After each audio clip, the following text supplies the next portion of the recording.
Hello, this is Vernon again with Chasing Time Travelers.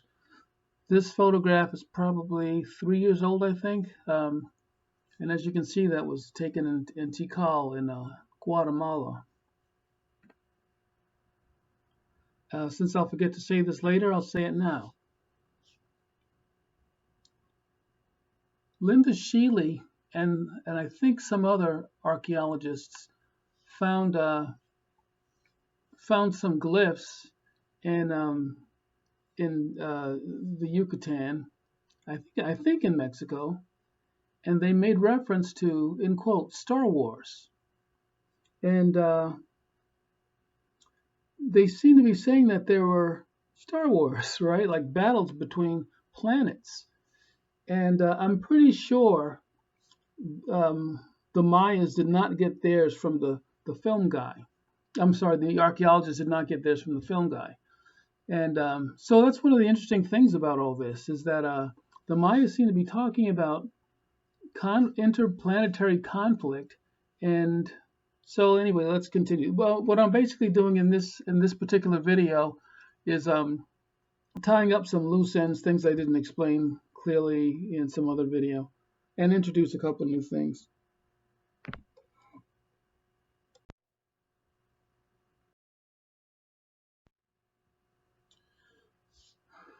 So I'll show you a couple of videos, a couple of slides, I mean, of this.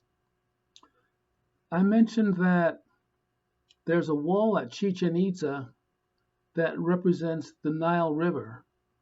This is the wall.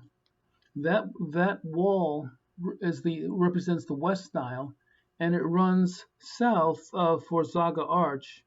And what you see on the left there is a replica of Forzaga Arch. So in other words, they're saying that, and so since north is to our left, this map is saying that something meanders south of the wall. See, this is not a straight wall. Look at this next image.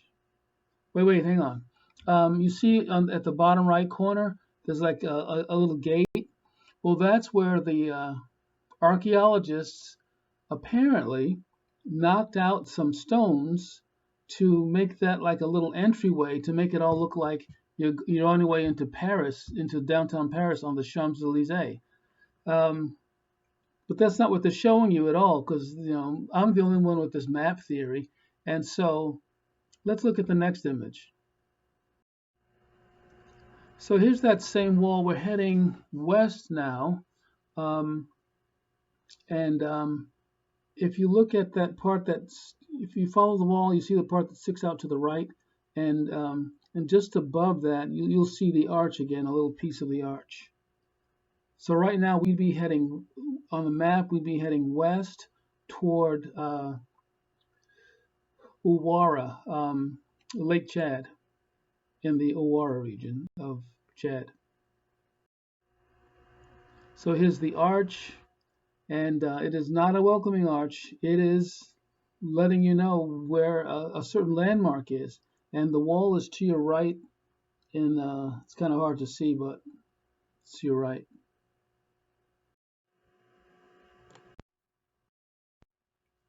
Let's go here. So on the right side, we've got the Pyramid of Kukulkan, and on the left side, we've got the Pyramid of Kukulkan. Here's what I didn't say in a previous video. So as a reminder, my theory is that the Pyramid of Kukulkan represents Mount Pico in the Azores, on Pico Island Mount Pico on Pico Island in the Azores, and that these things represent the lava channels for when Mount Pico erupts, because it's a volcano. And if you look on the left, you see fewer of those openings. And what you see, if you go to Chichen Itza now, what you see is on the left. You won't see the stuff on the right because they covered most of those, filled them in, I guess, to protect people from falling or something. But they sort of destroy the message when they do things like that, because you can see there's no really rhyme or reason. Now, if you go to Chichen Itza, the archaeologists will say, oh yeah, we think there used to be another temple over there. I think what you're seeing is the temple. It's essentially a lava temple. Because remember, I mean, my theory is that when you look at the pyramid of Kukulkan, you're looking at the three stages of religion in the Azores. First, they worshipped nature in the form of volcanoes, and then they worshipped Tanit, which we found out that's Ishtar. And in 2012, archaeologists made that discovery in the Azores. And my theory is that that upper temple um, represents Christianity. Most 80-some% of Azorians, contemporary Azorians, are Roman Catholic. And I explained all that before. Next slide. So I mentioned Augustus Laplangian, and he married Alice Laplangian, and they had these adventures. They wound up, now that I'm thinking of it, they wound up living in Brooklyn after their adventures. They started off as sort of heroes. He was a high-ranking Freemason, and so they were selling their books, but then he apparently became more esoteric, and he lost his readership, and so they couldn't make as much money. So they weren't doing well living in Brooklyn. I forget what street, and State Street or something. And so first he died, and then she died like a year or so later. But what you're looking at is when Augustus found a chalk mule underneath the ground at the ball court. He had this idea that he was a reincarnation of Prince Cole, something like that, Col, and he said he was able to interpret some of those symbols that no one else could because of he was the reincarnated guy. And I don't know how much evidence he attempted to provide, but the one thing I know about is that he said because of this certain image on the wall at the Great Ball Court, where the hero twins played and all that, he said he believed there was something underground. And so he went down, he dug down, I forget how many feet, but it was maybe, I don't know, 10, 20 feet or so, and he found this chalk mule. I haven't really talked to you about the chalk mules. Basically, what the chalk mules do is we don't know what they're actually called. He gave them the names. Augustus, he's the one who called them chalk mules. Everyone calls them chalk mule. No one knows what they mean, but my theory is this. I'm sorry, no one knows their proper name. My theory is this, that those are guides. In other words, when you see a chalk mule, you're supposed to follow his eyes. He never looks straight. He either looks over his right shoulder or his left shoulder, or he's looking up in the sky. Sometimes he looks sad. Sometimes he looks a little happy, but he never looks straight.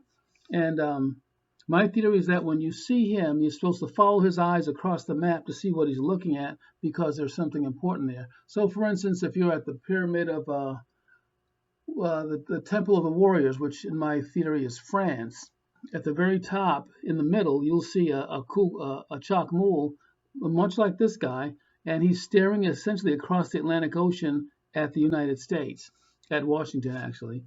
And but the problem is with interpreting the map is a lot of these chalk mules have been moved to museums, right? I mean, they look great, but they've been moved to museums. I think what they're supposed to do, other than guide us, is I think they give us a sense of of the mass of the planet. And the reason I say that is because they always look like they're doing sit-ups, right, at some level, and which I think gives us some sense of the gravitational pull. I think that's what that's about, but that's a long discussion. One of the really cool things about so now we're looking at, of course, the Temple of the Bearded Man on the left, and on the right, that's the same thing. Now, you can't see that image from ground level, but that's the Temple of the Bearded Man. It looks like a disc, but it's actually hollow inside, and it's about I don't know, maybe 8 inches tall, and there's a hole on the side, maybe halfway up. And so what appears to be designed so that when it rains, it holds a certain amount of water, and I think what happens is that when the sun or the moon hits a certain spot, then it reflects a light beam onto the face of the bearded man. Again, I think it's supposed to be the Lincoln Memorial, and they're showing you that the thing lights up at night or something.